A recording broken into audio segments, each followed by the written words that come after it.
Sri Lanka is one of the world's centers of plant and animal diversity. Almost 1,000 species of plants and several times as many animals in our forests are found nowhere else on Earth. The Central Highlands is an area which contributes to this immense biological diversity. This narrow horseshoe-shaped expanse of forest stretches from Adams Peak across Pidrutalagala eastwards to the Knuckles Hills. So unique is the biodiversity of this montane region that 2 years ago UNESCO declared it a World Heritage Site. This forest extends almost from sea level to include the island's loftiest peaks.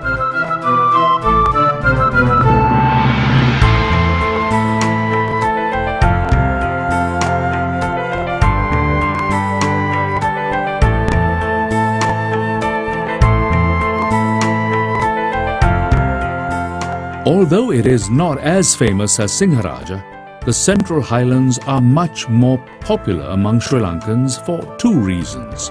The first is that almost 1 million pilgrims of all faiths ascend Adams Peak each year to offer obeisance, and about 1/4 as many make their way to Horton Plains. This makes it one of Sri Lanka's most visited national parks. More than 2,000 meters above sea level, the cool, damp air of this grassland plateau is interspersed with tropical montane cloud forest, its magnificent trees festooned with dense growth of moss, ferns, fungi and lichens. The plains also offer some of the most compelling scenery in Sri Lanka with their sweeping views on all sides. This is a landscape that has not changed substantially for thousands of years, and it reminds us of how the Sri Lankan highlands must have looked before they were deforested for cultivating crops such as tea. Most visitors hope to catch a glimpse of the spectacular view from World's End, the 700-meter high cliff at the southeastern edge of the plains, which is often shrouded in mist. Others trek to Baker's Falls, named after the famous 19th century explorer Sir Samuel Baker, who hunted there.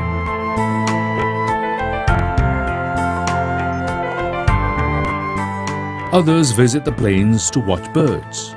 It is one of the few places where one can see the rare endemic Sri Lanka whistling thrush. Also common on the plains are the endemic hill white-eye and yellow-eared bulbul.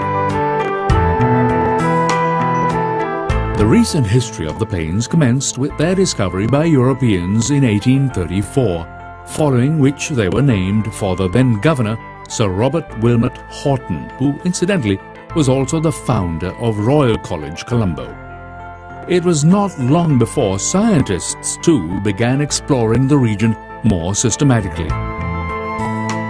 The Horton Plains are a unique wilderness where the clouds meet the ground to provide a perpetually damp atmosphere for trees and grasses.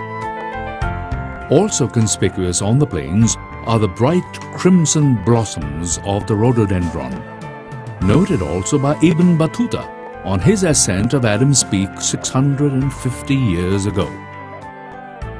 Among these are a mixed profusion of climbing bamboos and some of the island's rarest and most beautiful orchids.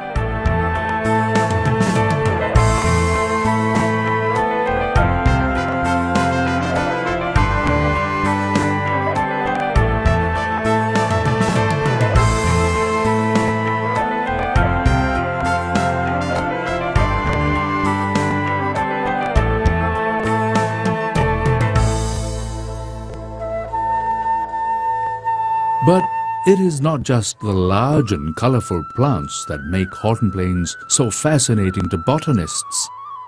Many species are so small that one needs a magnifying glass to properly view them, such as some lichens and carnivorous plants which feed on insects.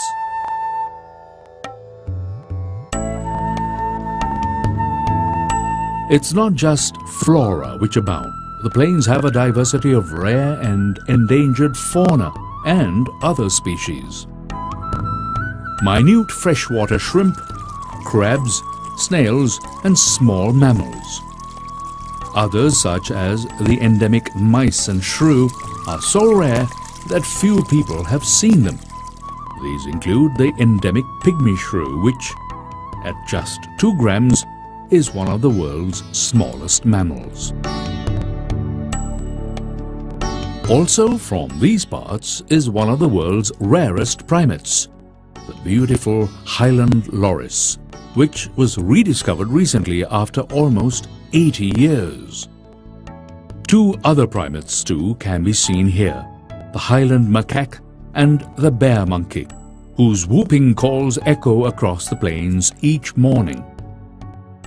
Sambar deer such as these are the largest and most numerous of the mammals that inhabit the plains, because